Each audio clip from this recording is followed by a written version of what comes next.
दोस्तों पता नहीं क्यों इस साल जो सिलसिला चल रहा है, पति अपने पति की हत्या कर रहा है, कहीं पर पत्नी अपने पति की हत्या कर रही है। ऐसा लग रहा है कि इस साल ये इन चीज़ों की, इन खबरों की बाढ़ सी आ गई है। तो दोस्तों ऐसी ही हम खबर सुनाने जा रहे हैं बेंगलुरु के। दोस्तों बेंगलुरु का एक लड़का जो सॉफ्टवेयर इंजीनियर होता है और वो अपनी पत्नी का कत्ल करता है। कत्ल करने के बाद उसकी लाश को बैग में भरता है कि पुलिस को सूचित करता है कि अब मैंने अपनी पत्नी को मार दिया है और इसके घर वालों को सूचित कर दो ताकि इसका समय पर अंतिम संस्कार हो सके। और दोस्तों जैसे ही वो अपनी पत्नी को मारता है, मारने के बाद उसकी लाश को बैग में भरता है और फिर कुछ समय तक उसकी लाश से बातें करता है। दोस्तों वो अपनी पत्नी की लाश से ये बातें करता है कि तुम मुझसे क्यों इतना लड़ती झगड़ती हो, मेरे पीछे पड़ी रहती हो कि मेरी वजह से तुम्हारी जॉब नहीं लगी।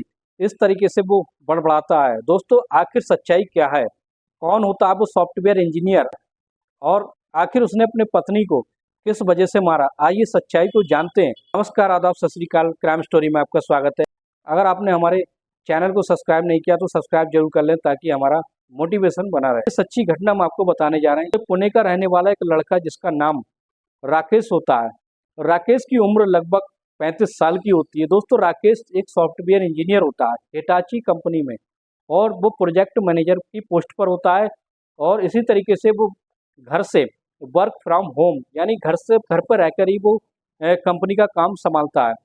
दोस्तों उसकी शादी जो होती है साल 2022 में, उसकी पत्नी का नाम गौरी होता है। दोस्तों गौरी जो होती है वो भी एक कंपनी में नौकरी कर रही होती है। पुणे में रहकर दोनों बहुत अच्छे से नौकरी कर रहे होते हैं। दोनों के बहुत अच्छे से तालमेल होता है और एक दूसरे का बहुत अच्छे से ख्याल रख रहे होते हैं। राकेश को एक बहुत अच्छा ऑफर बेंगलोर से आ जाता है और अच्छी तनख्वाह होती है, रहने खाने की पूरी सुविधा दी जाती है। दोस्तों जैसा कि हम जानते हैं जब पति का ट्रांसफ़र होने वाला होता है और पति दूसरी जगह बेंगलुरु में शिफ्ट होने वाला होता है, तभी उसकी पत्नी भी उसकी पोस्ट से रिजाइन कर देती है, अपनी नौकरी को छोड़ देती है ताकि उसे अपने पति के साथ बेंगलुरु में रहना होता है। और वो अपने पति के साथ रहने के लिए काफ़ी समय के लिए रहने के लिए बेंगलुरु में आ जाती है। लेकिन दोस्तों वो उसकी पत्नी गौरी जो होती है वो भी काफ़ी वेल एजुकेटेड होती है, काफ़ी पढ़ी लिखी होती है और इसी तरीके से राकेश की तो जो नौकरी होती है वो तो लग जाती है। दोस्तों राकेश तो आकर तुरंत ही अपनी पोस्ट को ज्वाइन कर लेता है और अच्छी तनख्वाह पर काम करने लगता है। और दोस्तों इसी के बीच में गौरी जो होती है अपने रिज्यूम को बनाती है। गौरी जो होती है जगह जगह कई कंपनियों में अपने रिज्यूम को सबमिट कराती है, लेकिन उसको आज 10 दिन का समय बीत चुका होता है लेकिन उसकी नौकरी नहीं लग पाती है। दोस्तों वो फरवरी 2025 में ही बेंगलुरु में शिफ्ट होते हैं और सारा सामान पुणे से बेंगलोर में लाकर शिफ्ट कर देते हैं। राकेश का समय तो बहुत अच्छे से बीत रहा होता है लेकिन गौरी जो होती घर में अकेले पड़े पड़े फ्रस्ट्रेट होने लगती है।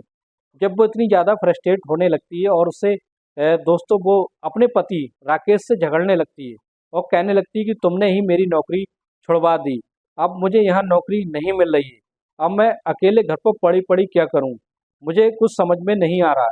दोस्तों जब भी उनके बीच में वाद विवाद होने लगता है तो राकेश कहता है कि तुम्हें टेंशन लेने की कोई ज़रूरत नहीं है, तुम प्रयास करते रहो, तुम ट्राई करते रहो, तुम्हें जॉब जरूर मिलेगी लेकिन उसमें थोड़ा समय लगेगा क्योंकि हम अभी मुंबई से यहाँ आकर पुणे से यहाँ आकर शिफ्ट हुए हैं, इसलिए यहाँ ये अनजान शहर है, नया शहर है, यहाँ पर हमें कुछ समझने में थोड़ा समय लगेगा। लेकिन गौरी जो होती है वो कुछ ही ज़्यादा अपने आप को तनाव में रखने लगती है। वैसे तो कह सकते हैं कि उनके लिए बहुत अच्छा सॉफ्टवेयर इंजीनियर होता है लड़का राकेश और अच्छी तनख्वाह होती है, लेकिन पता नहीं क्यों गौरी जो होती है शादी से पहले ही अपने पति राकेश से कह देती है कि उसे हमेशा जॉब करना है। यानी शादी होने के बाद राकेश ये कह देता है कोई बात नहीं, तुम्हारी जब तक इच्छा हो तुम नौकरी करते रहना। दोस्तों इन दोनों में ऐसा तय हो जाता है, लेकिन यहाँ आकर अच्छी खासी नौकरी को छोड़कर पुणे से बेंगलोर गौरी आ जाती है, लेकिन गौरी को यहाँ कोई नौकरी नहीं मिल पाती है। अब तो क्या होता है दोस्तों, धीरे धीरे समय बीतता जाता है, लेकिन बात अब 26 मार्च 2025 की होती है। अब शाम का समय होता है और गौरी जो होती चावल पकने के लिए रख देती और जैसे ही चावल पक जाते हैं, पकने के बाद जैसे डाइनिंग टेबल पर दोनों इकट्ठा हो जाते हैं, दोनों बैठ जाते हैं। दोस्तों खाने की शुरुआत करने से पहले ही गौरी जो होती है राकेश को ताने मारने लगती है। वो कहती है कि तुम तो अपने ऑफिस में जाकर अपना टाइम पास कर लेते हो, लेकिन मैं अकेली पड़ी पड़ी यहाँ बोर हो जाती हूँ। तुमने ही मेरी जॉब पुणे से छुड़वा दी और यहाँ आकर शिफ्ट हो गए। अब मुझे यहाँ एक पल अच्छा नहीं लगता है। यहाँ मेरे कोई जानने वाला भी नहीं है जिससे मैं अपना टाइम पास कर सकूँ। राकेश जो होता है अपनी पत्नी को सराहना देता है, अपनी पत्नी से कहता है कोई बात नहीं, थोड़ा तसल्ली रखो, तुम्हें जॉब जरूर मिल जाएगी। लेकिन आज गौरी का पारा इतना गर्म हो जाता है, इतना ज़्यादा तनाव बढ़ जाता है, उन दोनों के पीछे वाद विवाद इतना बढ़ जाता है कि दोस्तों गौरी गुस्से में आकर राकेश के थप्पड़ मार देती है। अब क्या होता है दोस्तों, जैसी थप्पड़ मारती, मारने के बाद वो किचन में धोती, किचन में जो एक चाकू रखा होता है, चाकू को उछालकर राकेश की तरफ फेंकती तो राकेश के हल्का सा चाकू लग जाता है। दोस्तों जैसे ही चाकू लग जाता है, अब तो राकेश तिलमिला जाता है और सोचने लगता है कि इसकी पत्नी इतनी ज़्यादा उग्र हो गई है। अब वो भी गुस्से से पागल हो जाता है और अपनी पत्नी को बिना सोचे समझे उस चाकू को पकड़ के 3 से 4 बार अपनी पत्नी के ऊपर करता है, जिससे उसकी पत्नी फर्श पे गिर जाती है और खून से लथपथ हो जाती है। कुछ देर के बाद गौरी की सांसें बंद हो जाती हैं। अब तो राकेश जो होता है कुछ देर तक वहीं पर बैठकर सोचने लगता है। जैसे ही उसका गुस्सा शांत होता है, अपने आप को दोषी मानने लगता है और उससे फर्श जो खून से सना होता है उसको फर्श को पोंछ देता है, फर्श को साफ कर देता है। साफ करने के बाद दोस्तों उसकी लाश को एक बैग में भरकर अपने बाथरूम की तरफ रख देता है। अपनी पत्नी की लाश से बातें करता है कि तुम मुझसे क्यों इतना झगड़ती हो, मैं तुमसे इतना प्यार करता हूँ और तुम मुझे ही जिम्मेदार समझती हो, और तुम्हारी जो नौकरी अगर चली गई है तो मिल जाएगी, ऐसा कुछ बड़बड़ाता रहता है। दोस्तों फिर क्या होता है, 27 मार्च की जैसी शाम हो जाती है, शाम के समय में दोस्तों वो अपने लैंडलॉर्ड यानी मकान मालिक के पास फ़ोन करता है और कहता है कि यहाँ पर मेरी पत्नी ने आत्महत्या कर ली है, यहाँ आकर उसको उसके घर वालों को इन्फॉर्म कर दो ताकि उसके घर वाले आकर सही समय पर उसका अंतिम संस्कार कर दें, नहीं तो लाश जो है वो खराब हो जाएगी। मकान मालिक जो होता है बेंगलोर पुलिस को फ़ोन करके सूचित कर देता है और कह देता है कि ऐसी ऐसी बात हो गई है, एक हमारे जो किराएदार हैं उसकी बीवी के आत्महत्या कर ली है। और इसी तरीके से पुलिस जो होती है हरकत में आ जाती है। अब राकेश जो होता है अपने घर से निकल जाता है। निकलने के बाद पुलिस थाने में पहुंचता है और जो राकेश जो होता है रास्ते में एक फिनाइल की बोतल लेकर पूरी बोतल को पी जाता है। पीने के बाद जैसे थाने पहुंचता है, पुलिस वालों से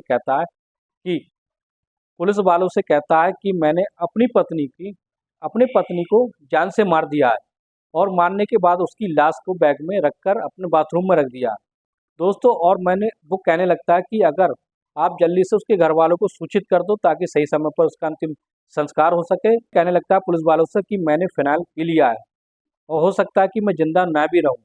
तो जैसे ये बात पुलिस वाले सुनते हैं, उसको तुरंत ले जाकर हॉस्पिटल में एडमिट करा देते हैं। दोस्तों कुछ देर के बाद जो राकेश होता है वो कुछ नॉर्मल हो जाता है और इसी तरीके से दोस्तों पुलिस जो होती है हरकत में आ जाती है।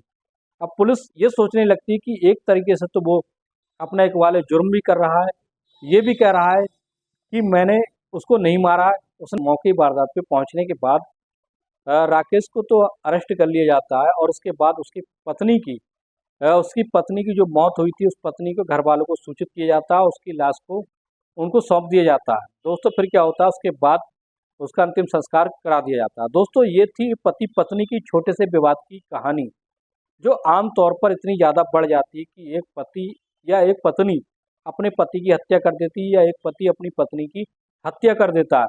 दोस्तों आज का माहौल कुछ ऐसा हो चुका है कि आदमी फ्रस्ट्रेट होकर इतना बर्दाश्त नहीं कर सकता कि उसकी वो हत्या कर देता है। उसके बाद उसको इतना पछतावा होता है कि वो सोचने लगता है कि आखिर उसने ये सब कैसे कर दिया।